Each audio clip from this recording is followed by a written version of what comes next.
The following is the extract of a course linked in the description.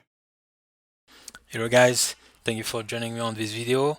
What we're gonna do today is we're gonna navigate the menu of FL Studio menu. So let's start over here at the very top over here, the file section. With the file section, new over here, this is how you're gonna create new project. So I just click on it and it's gonna bring a new project. The new from template over here, you're not gonna use it that much, maybe at the beginning when you experimenting, but usually what you end up doing is if you find a template, or you can actually create templates from scratch, right? And I'm actually gonna provide you one of the templates that I'm using. Is really gonna speed up your workflow. So when you find a template that you actually like using, you can actually set it up that every new project that start is using that template, right? So it's gonna speed up your workflow. Over here we have open and save, pretty self-explanatory. When we come up here, save new version, this is something that I use quite a bit, especially when I'm working on the song and I came to a point where I'm feeling okay. I got an idea, the idea is great. Now I want to go mix, right? Or maybe I'm thinking, I want to go into a different direction. Before I'm making a big change, this is where I'm gonna go and save one, the version where I'm in right now, and I can go into that different direction.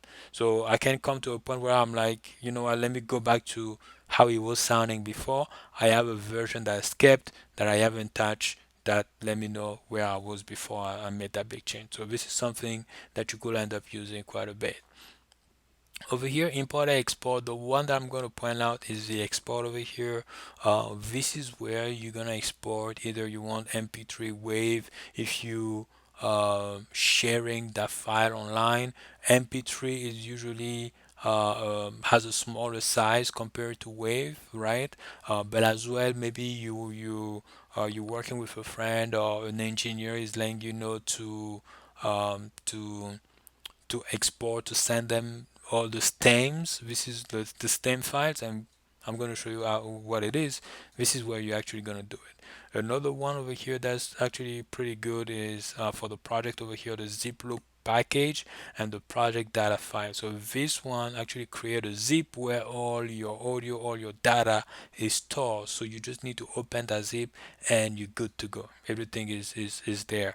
The project data file is a little bit like the zip. Basically, it's gonna find a folder where you're gonna export all the data that you've been using in that project. It's a little bit of the same thing. The only difference is the zip loop package have it in a zip file.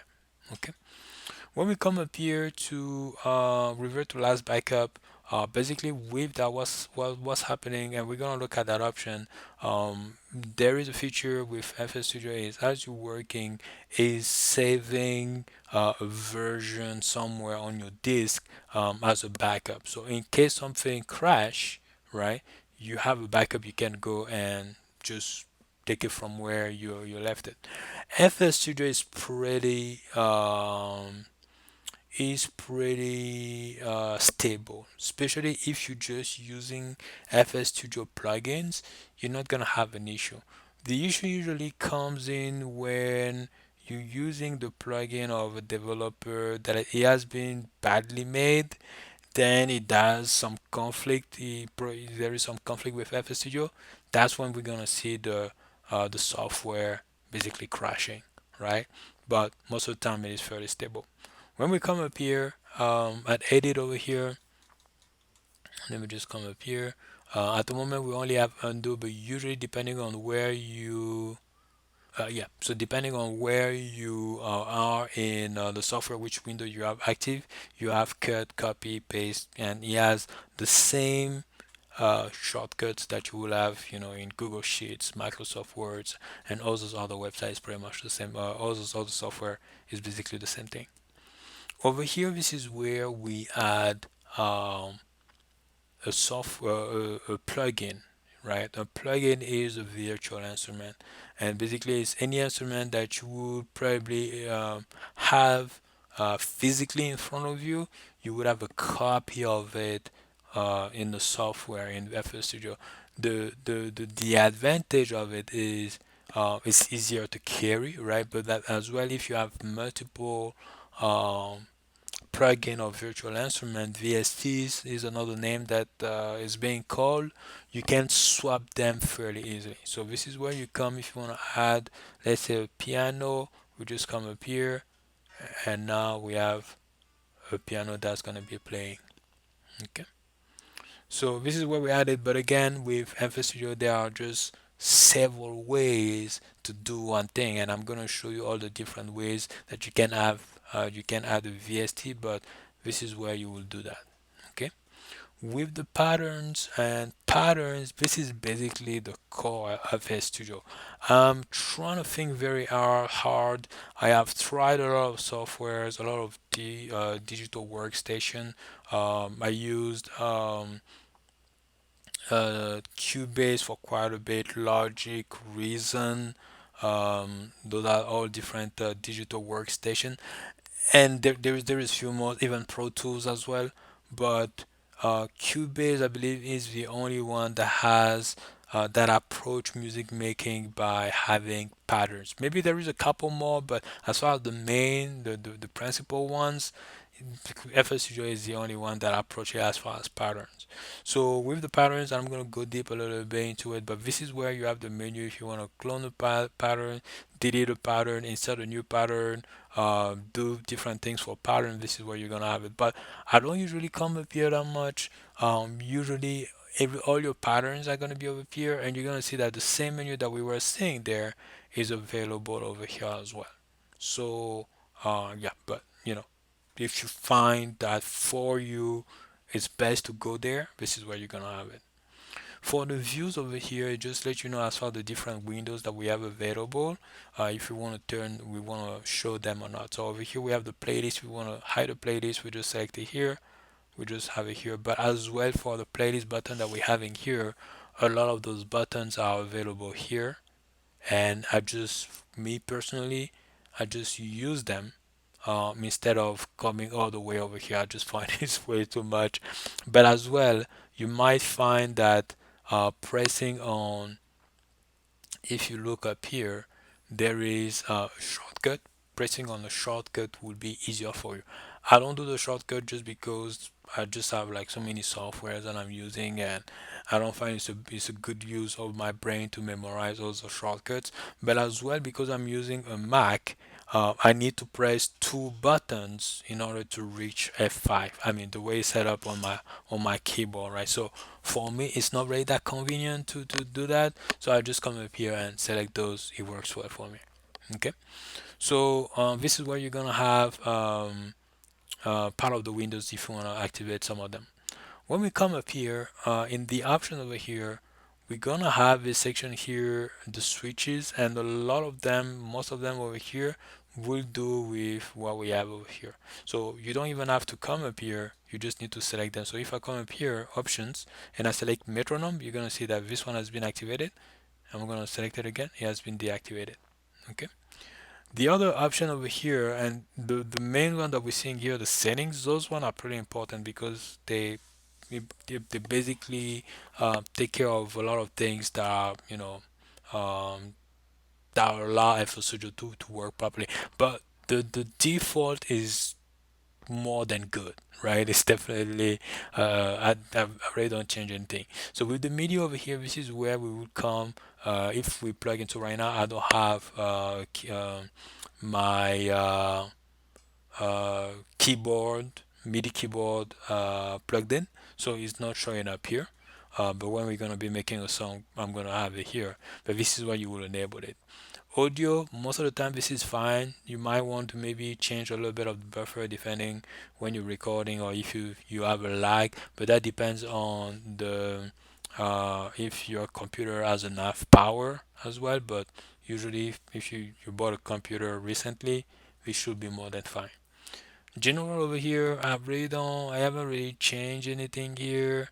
Every here is pretty good. The only thing that at some point I did is to change the default template that we have here. So I made my own custom template that I'm going to share with you. And basically with that, all the songs that that I start with that template. It makes it really easy. I don't need to, either color code or rename some tracks. Everything is there. It makes it really easy for me to go and do what I need to do.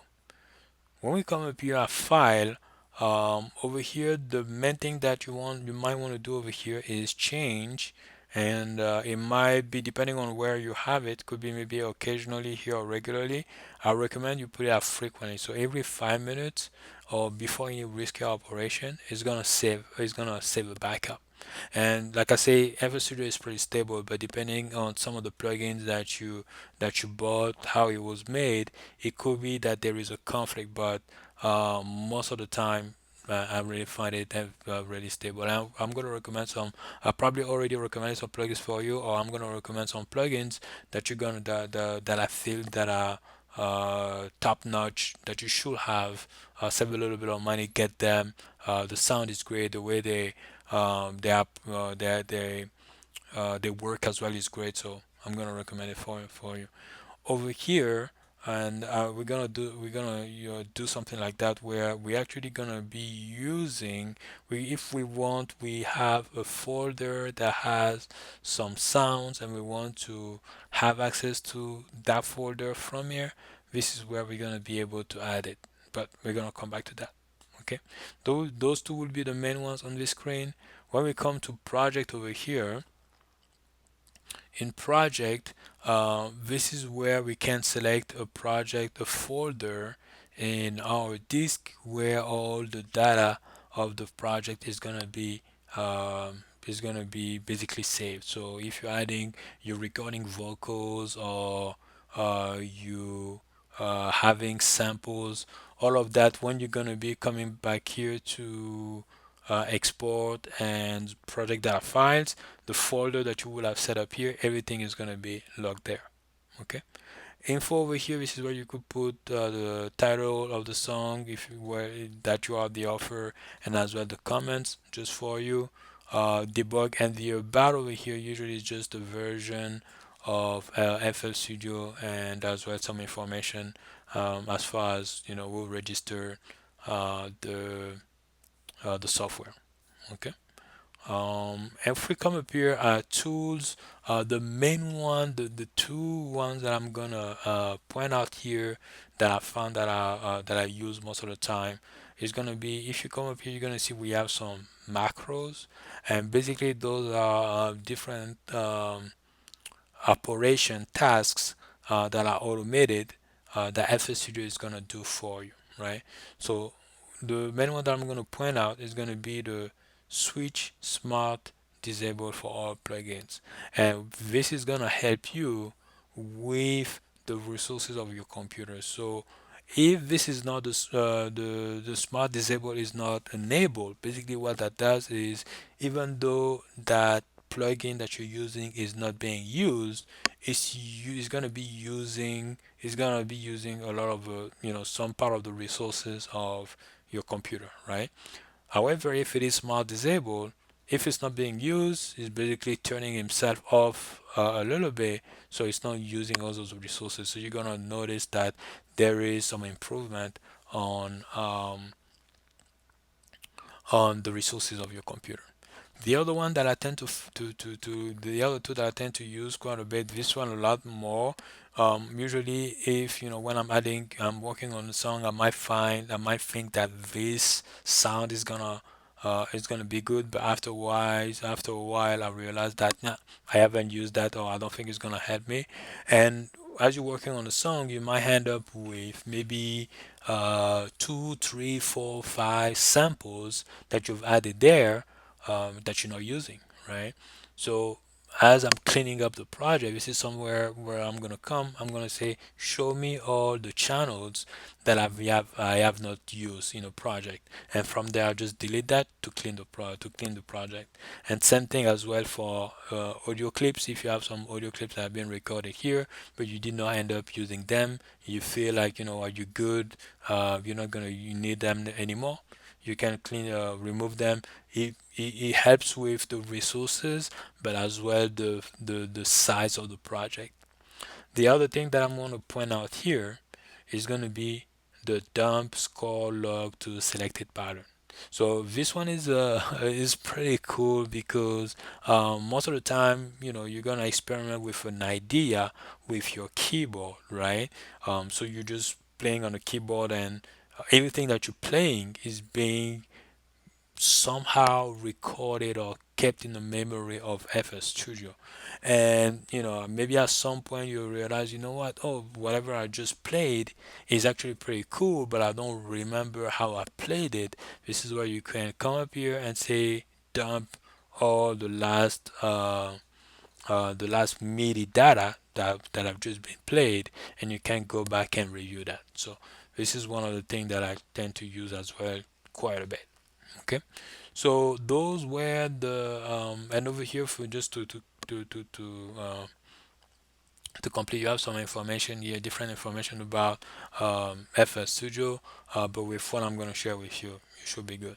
So this is what I wanted to show you: navigating the menu.